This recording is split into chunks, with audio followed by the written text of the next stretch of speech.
Hello বন্ধুরা, আজ আমরা দেখতে চলেছি 2001 সালে রিলিজ হওয়া একটি অসাধারণ মুভি যার নাম শাওলিন সকার। এটি মূলত একটি অ্যাকশন কমেডি মুভি। এই মুভিটার অনেকগুলো ভিডিও ক্লিপ অনলাইনে প্রচন্ড ভাইরাল হয়েছে। এটা এমন একটা ফুটবল খেলার মুভি যেটা দেখলে আপনি বলবেন কিসের মেসি কিসের নেইমার, এই টিমের কাছে তো সবাই ফেল হয়ে যাবে। এই চাইনিজ মুভিতে কুমফুর মাধ্যমে এমন এক ফুটবল খেলা দেখানো হয়েছে যেটা সত্যি অস্থির লেভেলের। আর এটা মোটেও সিরিয়াস সিনেমা না, এটা পুরোপুরি ফ্যান্টাসি নির্ভর একটা কুমফু সিনেমা। এই মুভিটির প্রত্যেকটি চরিত্র এমনভাবে ফোটানো হয়েছে যে তাদের এক এক শক্তিশালী কিকে মাঠের মধ্যে পুরো ঘূর্ণিঝড়, টর্নেডো, হ্যারিকেনের মতো ঝড় শুরু হয়ে যায়। তাই আমি জোর দিয়ে বলতে পারি আপনি একটি অস্থির লেভেলের বিনোদন পেতে যাচ্ছেন।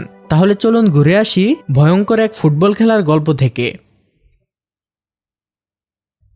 তো গল্পটি শুরু হয় একটি ফুটবল খেলার মাঠ দেখিয়ে, যেখানে মিস্টার ফাং জাতীয় দলের ফুটবল খেলার একজন বিখ্যাত খেলোয়াড় ছিলেন। তিনি এত ভালো খেলতেন যে দর্শকরা তাকে ভালোবেসে গোল্ডেন লেগ নামে উপাধি দিয়েছিল এবং তার ফাং নামটি থেকে গোল্ডেন লেগ নামটি বেশি জনপ্রিয়। যাই হোক, আমরা দেখি গোল্ডেন লেগকে ট্রাইবেকারের শেষ গোলটি করতে হবে। এই গোলের উপরেই নির্ভর করছে তাদের জয় পরাজয়। কিন্তু খেলার আগে সে তার টিমমেট হ্যাং এর কথায় টাকার লোভে পড়ে এই ম্যাচ হেরে যাওয়ার সিদ্ধান্ত নেয়, আর তাই সে এই প্লান্টিক শট মিস করে, যার কারণে তাদের টিম হেরে যায়। আর তখন স্টেডিয়ামে বসে থাকা দর্শকরা তার উপর ব্যাপক ক্ষেপে যায়, আর রাগের মাথায় দর্শকরা এসে গোল্ডেন লেগকে অনেক খারাপভাবে মারতে থাকে এবং তার পা ভেঙে দেয়। আর এই দৃশ্য দেখে তার টিমমেট হ্যাং অনেক খুশি হয়ে যায়। তখনই ফ্ল্যাশব্যাক থেকে সিন বর্তমানে চলে আসে। তখন আমরা দেখি বর্তমান সময়ে হ্যাং নামের সে ফুটবল প্লেয়ারটি অনেক ধনী এবং সফল। সে এখন টিম ইভিলের মালিক। আর অন্যদিকে গোল্ডেন লেগ গোল মিস করে সে 20 বছর আগেই নষ্ট করেছিল তার ক্যারিয়ার। বর্তমানে গোল্ডেন লেগ ল্যাংড়া অবস্থায় হাংয়ের গোলামি করছে।